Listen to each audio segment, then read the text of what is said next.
하나님의 말씀 사도행전 26장입니다.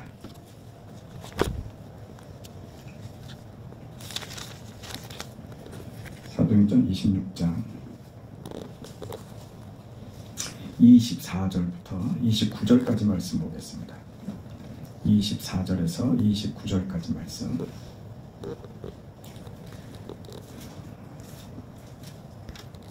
하나님의 말씀을 우리 함께 읽습니다.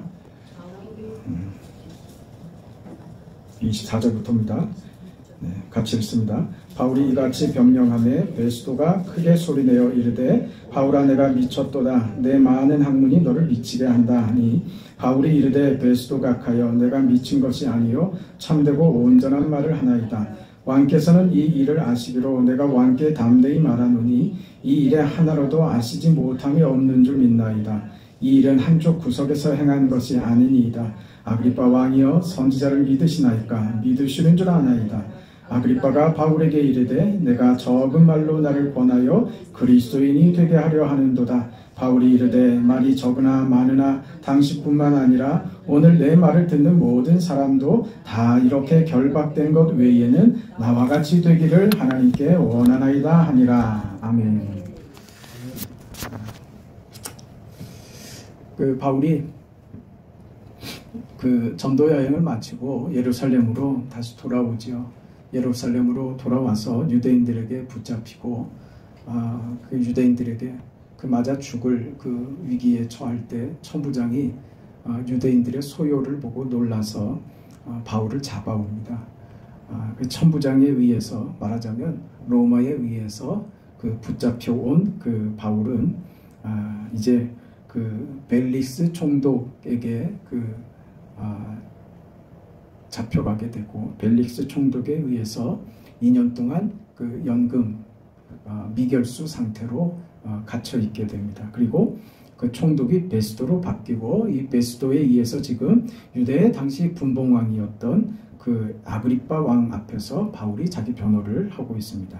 바울은 우리 아는 대로 억울하게 잡혔습니다. 자신이 하지 않은 일, 잘못한 일이 없는데도 불구하고 죄인이 되어서 지금 잡혀 있습니다.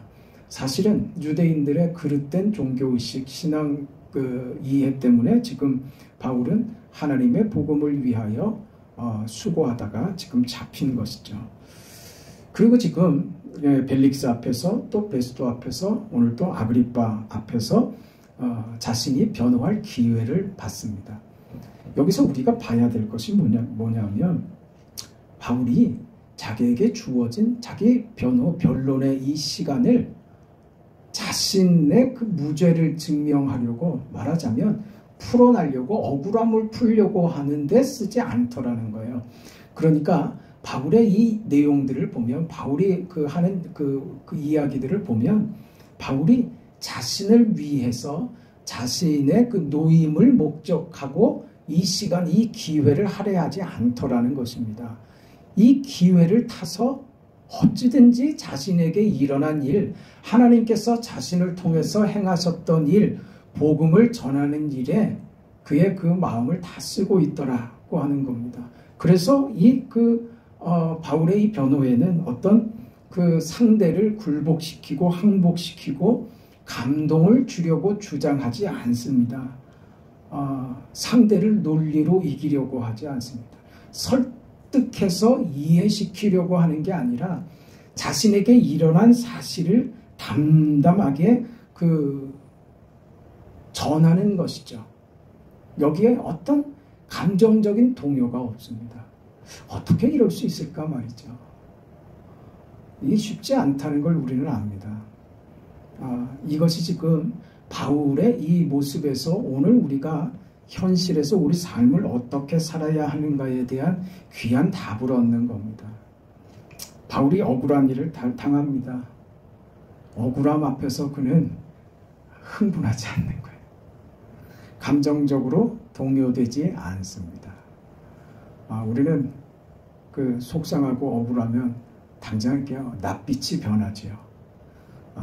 낯빛을 유지하는 고수가 돼서도 목소리까지 차분하기는 쉽지 않습니다. 발발 떨리죠. 너무 억울하면 발발 떨립니다. 목소리도 떨리고 손발도 떨립니다. 얼굴도 떨리고 몸이 부르르 떱니다. 그런데 지금 바울은 자신이 어떻게 될지 모르는 정말 위기의 순간에 그는 어쩜 이렇게 차분할 수 있습니까? 그리고 그 자신에게 주어진 이 기회에 자신을 위해서 이 기회를 사용하지 않는 모습이, 이건 우리는 너무 기가 막힌 거죠. 어떻게 그럴 수 있는가? 그리고 그래야만 하는가 하는 그 생각을 우리가 하게 된단 말입니다. 우리 신앙은 바로 이런 것이라는 겁니다. 그 이해시키고 설득시켜서 추궁하지 않습니다.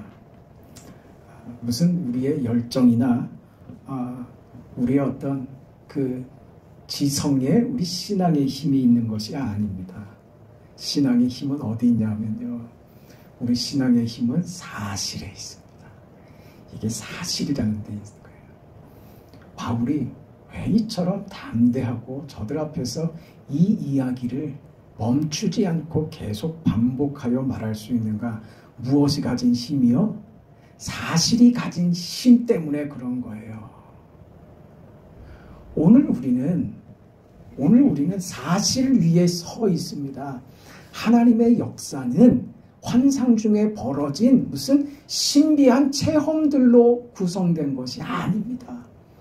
하나님의 구원과 역사는 역사적 사실로 하나님이 인류 속의 역사와 시간 속에 개입하여 벌어진 사실이라는 겁니다. 거기에 우리의 힘이 있는 겁니다. 우리가 믿는 이 믿음과 이 확신이 하나님께서 역사 안에서 실제적으로 그 일을 행하신 것이라는 것을 알 때, 그때 우리는 오늘 바울처럼 담대하게 서 있을 수 있는 것입니다.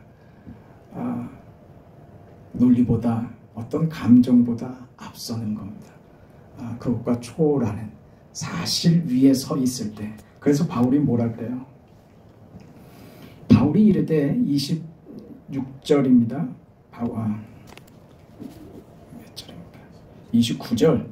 바울이 이르되 말이 적으나 많으나 당신뿐만 아니라 오늘 내 말을 듣는 모든 사람도 다 이렇게 결박된 것 외에는 나와 같이 되기를 하나님께 원한다. 자기처럼 되기를 원한다. 그럴 수 있는 거예요.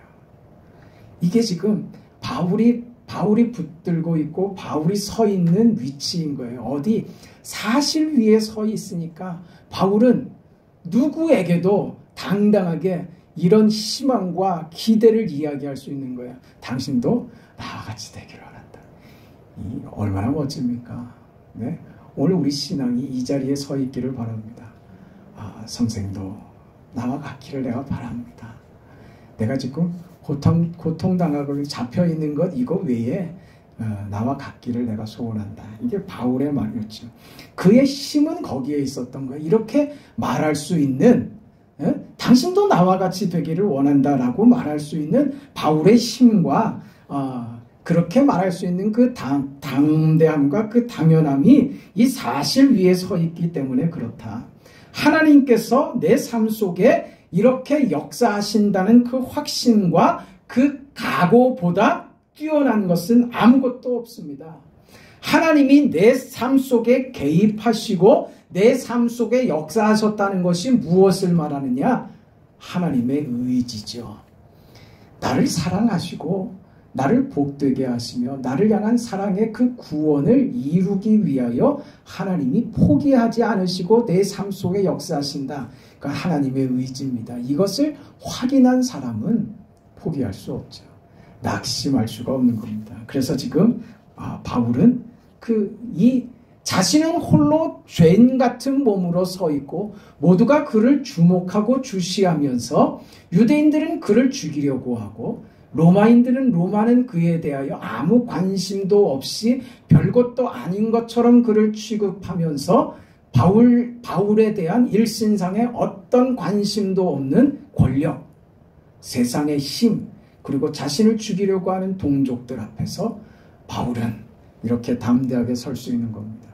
당신들이 다 나와 같이 되기를 원한다. 다와 같이 되기를 원한다.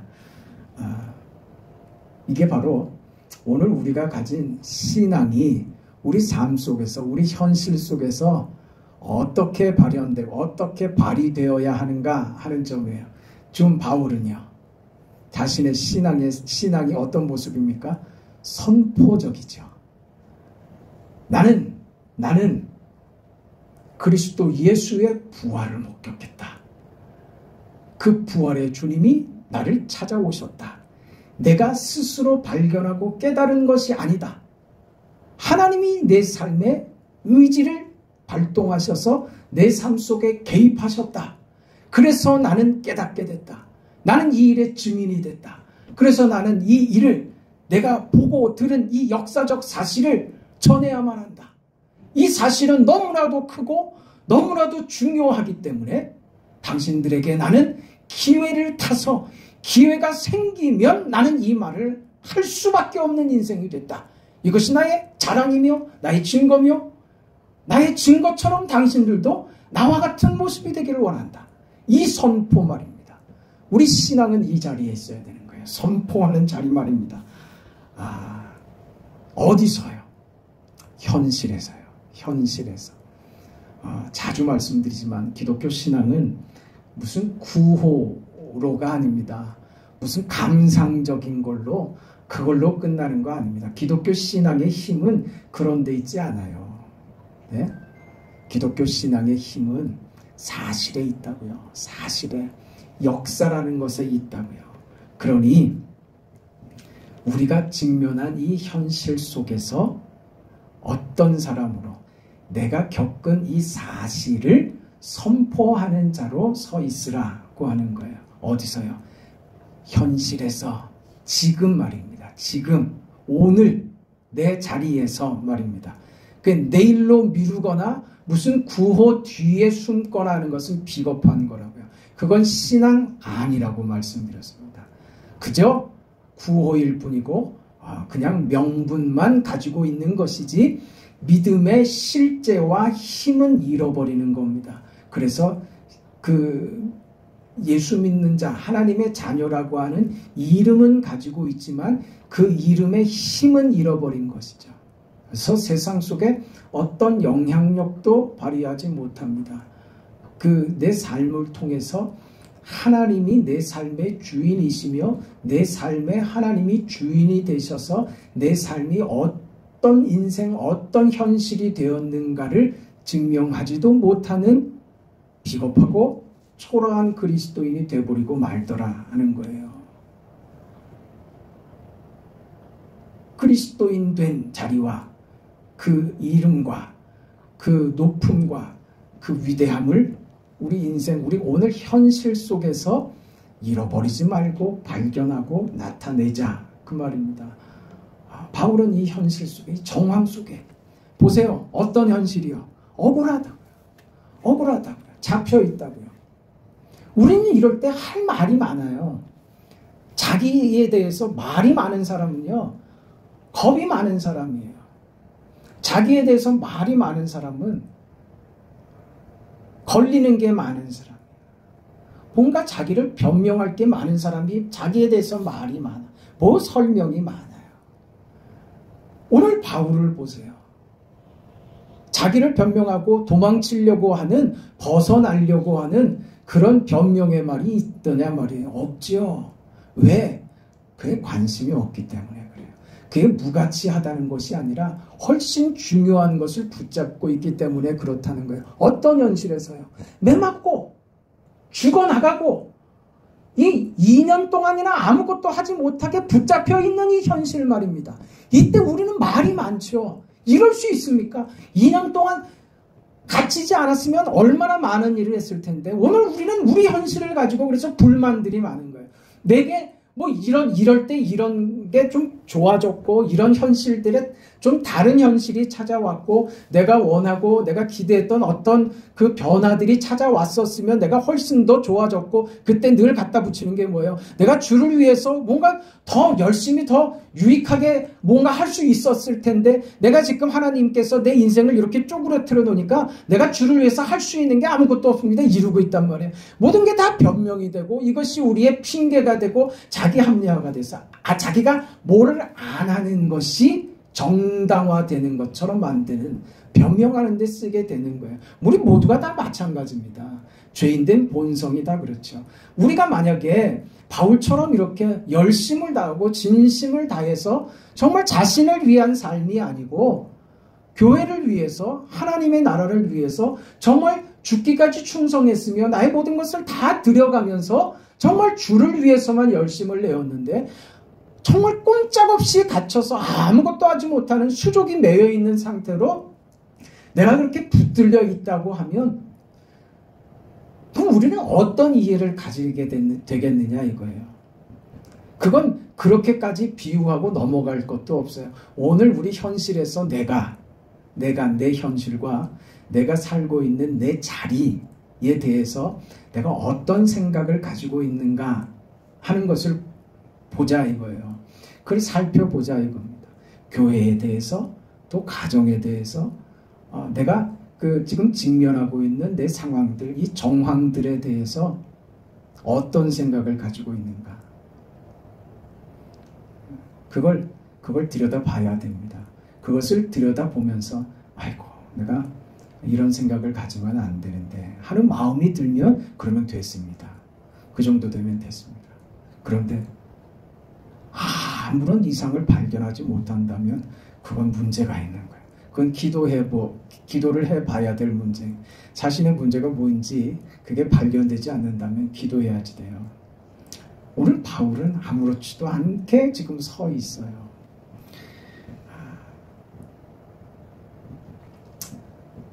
아이들에게는 아이들을 위해서 동화가 존재합니다. 그렇죠? 그 동화는요, 동화의 결말은 뭡니까? 왕자와 공주가 해피엔딩이 되죠. 그래서 어떻게 해요? 결혼을 하고 잘 살았습니다. 그리고 끝이에요. 끝이죠. 그 다음 2편으로 넘어가면 속편이 나오면 어떻게 돼요? 그때부터 이제 동화가 안 됩니다. 동화일 수가 없어요. 왜? 부부로 산다는 그 현실은요 절대로 동화가 되지 않습니다. 그걸 어른들은 알죠. 그 젊은이들은 그걸 모르죠. 그래서 결혼식을 하면 난립니다. 친구들도 난립니다. 축하한다고 막 고함을 질러대고 뭐 축복을 하고 축하하고 떠들썩합니다. 근데 어른들은 뒤에서 빙글새 웃고 있죠. 웃습니다. 그냥 웃어요. 왜? 이놈 한번 살아봐라. 왜? 그 다음을 하니까.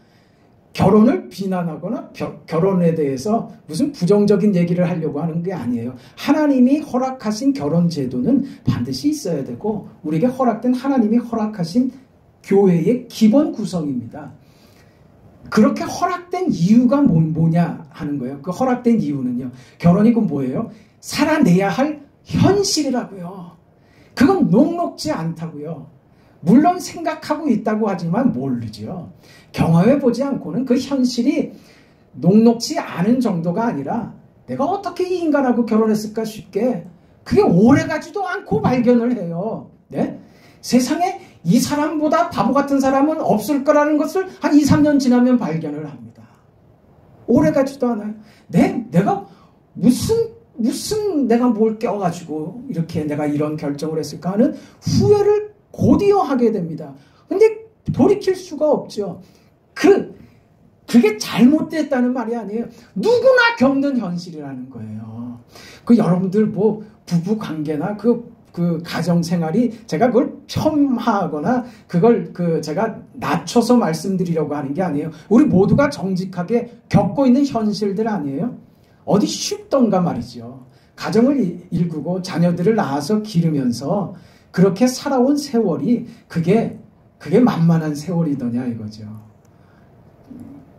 그게 어렵다는 걸 알죠. 그러니 어른이 되면 웃는 거죠. 웃는 거예요. 아는 겁니다. 그래서 나이가 들고 흰머리가 나고 백발이 되고 나이가 들면 들수록 우리는 배우는 거예요. 나이 든 만큼 배우는 겁니다. 그만큼 배우고 그만큼 알게 돼요. 그래서 세상의 것이 결국 별거 없다는 것, 별 수 없다는 것을 깨닫습니다. 그게 나이 들미죠. 그렇죠? 나이가 들면서도 여전히 이상에 빠져 있고 현실 감각이 떨어진다고 하는 건 그건 어딘가 병든 거죠.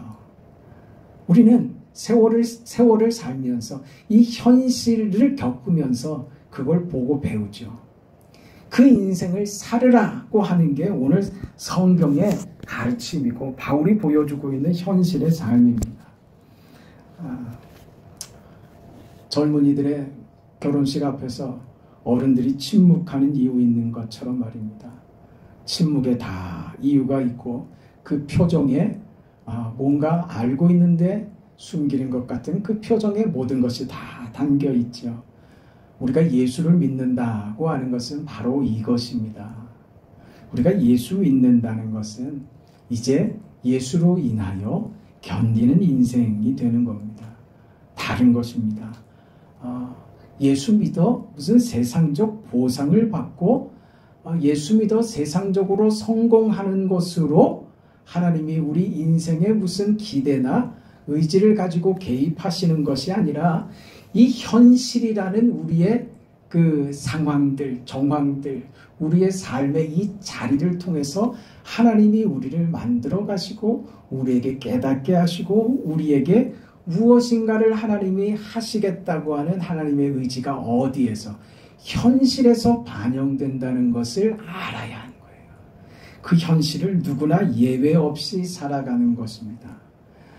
그 인생을 잘 살아낼 수 있도록 하나님께서 은혜로 찾아오시고 개입하시고 도와주시는 것이지 우리의 요구와 만족을 위해서 하나님이 개입하시는 하나님이 들러리가 되는 것으로는 우리 신앙이 있는 게 아니라는 것입니다.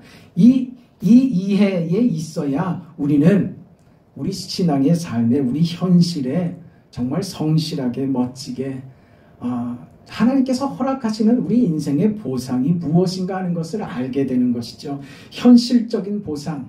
이 땅에서 내가 무슨 어려운 일을 겪고 억울한 일을 당하고 할 때 그것을 보복해주고 거기서 나를 통쾌하게 해주고 하는 그런 자리로의 나를 보상하는 것이 아니라 내 인생을 완전히 다른 인생으로 만들어 버리심으로써 내가 이 현실에서 우리가 기대하는 1차원적인 어떤 세상적 기대 말입니다. 그런 기대로 보상하시는 것이 아니라 이 세상의 차원이 아닌 신앙의 차원, 믿음으로 사는 삶의 차원으로 우리를 옮겨주시고 그 인생을 살아갈 수 있도록 끊임없이 돕고 그 인내함으로 우리 가운데 개입하시며 우리를 도와주심으로써 이 삶을 살아갈 수 있도록 끊임없이 개입하시는 하나님을 알게 하시는 거예요. 그래서 결국 무엇으로 달라지게 하시느냐? 세상적인 것으로 내게 보상하심으로 내가 든든하고 통쾌해지는 것이 아니라 그보다 훨씬 더 크고 위대하고 높은 고상한 하나님의 법칙, 거룩한 그 법칙으로 우리를 살게 하시고 우리를 인도하셔서 우리가 기대하고 생각하는 것보다 훨씬 높고 좋은 것으로 우리 인생에 보상하시더라 이거예요. 그 달라지는 것이요. 그것을 어디서요? 현실에서 말이에요. 이 억울하고 답답하고 눌리는 이 현실에서 하나님이 우리에게 무엇을 살라고 하시냐면 이 현실, 바뀌지 않는 여전한 이 현실을 살라고 하시는 거예요. 어떻게? 그 전에 가졌던 보복하고 대항하고 힘으로 물리쳐서 얻어내는 방식이 아니라 예수께서 보여주셨던 십자가의 방식, 죽는 방식. 그 방식으로 내 현실을 살아내라고 우리를 그 현실 속으로 몰아넣으시는 거예요. 이게 우리 시험이에요. 이걸 이겨내야 됩니다. 이걸 견뎌내야지 돼요. 처음에는 숨이 막히고 답답하고 이럴 수 있습니까 하는 이해가 되지 않으니까 답답하죠.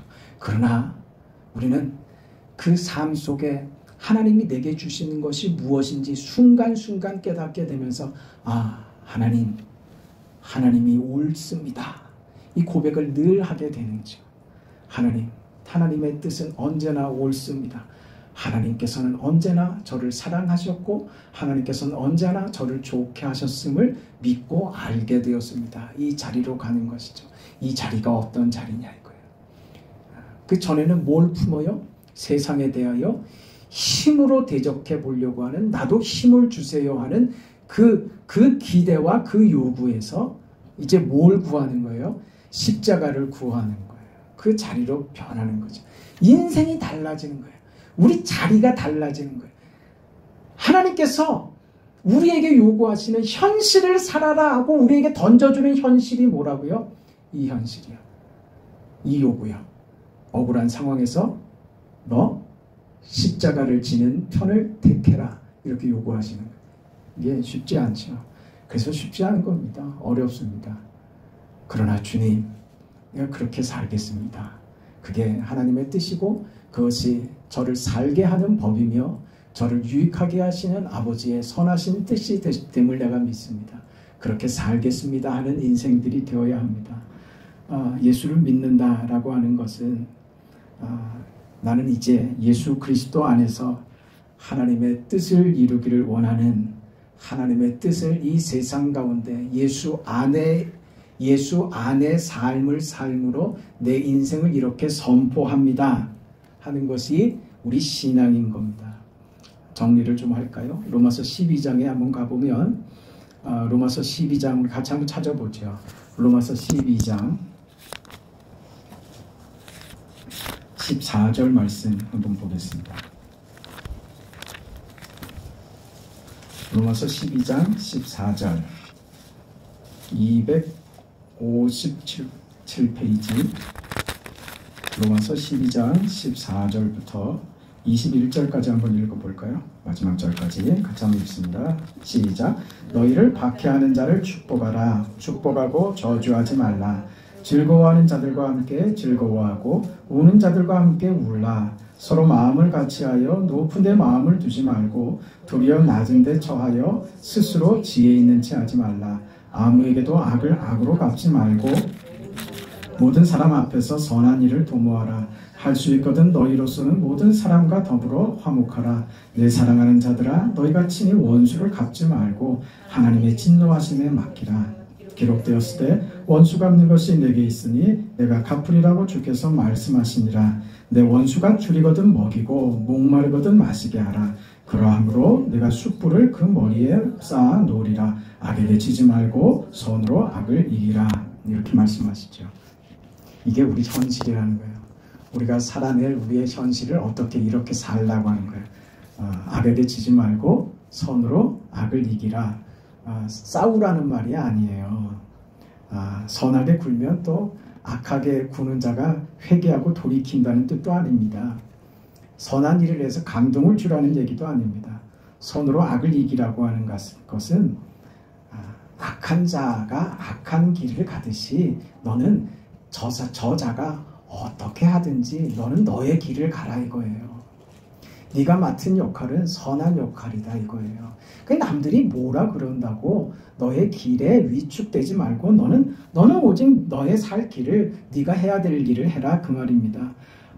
그 악을 갚으려고 하지 말고 오해를 풀어야지만 되겠다고 하는 그 답답함들을 가지지 말고 그런 시간으로 네 인생을 허비하지 말라는 것입니다.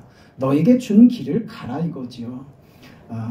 그 악한 것 생각하고 그것 때문에 속상하고 답답하다고 그것과 대항하느라고 네가 할 일을 놓치지 말고 너 시간을 허비하지 말라는 거예요. 우리 현실은 누가 뭐라 그러든 간에 너는 너의 삶을, 그 선한 삶을 살으라 그 말입니다. 우리 그 현실을 받은 거예요. 네? 그러니 너희를 박해하는 자를 어떻게 하라고요? 축복하라고요. 축복하라고. 쫓아다니면서 복주라는 말이 아니라 그렇게 사는 사람은 그렇게 사는 거예요. 거기에 대해서 무슨 이해를 하려고 들 필요도 없고 거기에 관여하려고 들지 말고 너는 너의 길을 가라고 하는 것입니다. 하나님의 뜻 안에서 저 악한 사람도 저 행위를 통해서 나중에 어찌 될지 모른다. 하나님께서 저의 악함으로 저 인생으로도 어떤 인생으로 바꾸어 버릴지 모른다 하고 그건 하나님께 맡기라 이거예요. 그리고 너는 너의 인생 살아라 그 말입니다. 이런 자기 주변에 자기를 혼돈스럽게 하고 어렵게 하는 것 때문에 그 시험 당하지 말고 엎어지고 자빠지고 하지 말고 하나님께서 우리 안에 원하시는 예수 안에서 사는 삶을 묵묵하게 살아내라. 그러는 것입니다. 그러기 위해서 우리가 필요한 것이 기도하는 것이다. 그 말인 겁니다. 기도를 한다는 것은 내 인생과 내 삶의 주인이 하나님이시다라는 고백입니다. 나는 하나님을 내 인생의 힘이요 유일한 목적이요 하나님으로만 살 수 있는 인생으로 고백합니다. 그렇게 인정합니다. 라고 하는 표시가 바로 기도하는 것입니다. 그러니 오직 너는 네 인생을 살기 위하여 기도할 뿐이고 너는 그 인생으로 즐거워하는 자들과 함께 즐거워하고 우는 자들과 함께 울어라 이거죠. 이것도 쉽지 않습니다. 괜히 즐거운 일이 있어서 희죽희죽 웃으면 그게 또 배기 싫어요. 저는 또 무슨 일이 있어가지고 희죽희죽 웃고 그래. 속없이 혼자 표현하고 삼키고 있지. 우리는요 예수로 사는 인생, 다른 인생인 거예요. 세상적 가치가 아닌 하나님의 자녀로 사는, 하나님을 목적으로 사는 사람입니다라고 하는 그 선포적 삶을 사는 자는 내가 아닌 다른 어떤 사람이 정말 웃을 일이 있어서 즐겁게 웃거든 그 사람의 즐거움을 같이 즐거워해 줄 줄 아는 거. 이게 큰 거라요. 이게 같이 즐거워해 줄 수 있는 거, 내일처럼 즐거워해 줄 수 있는 것, 그렇게 살아라 이거죠. 우는 자와 함께 우는 거죠. 네?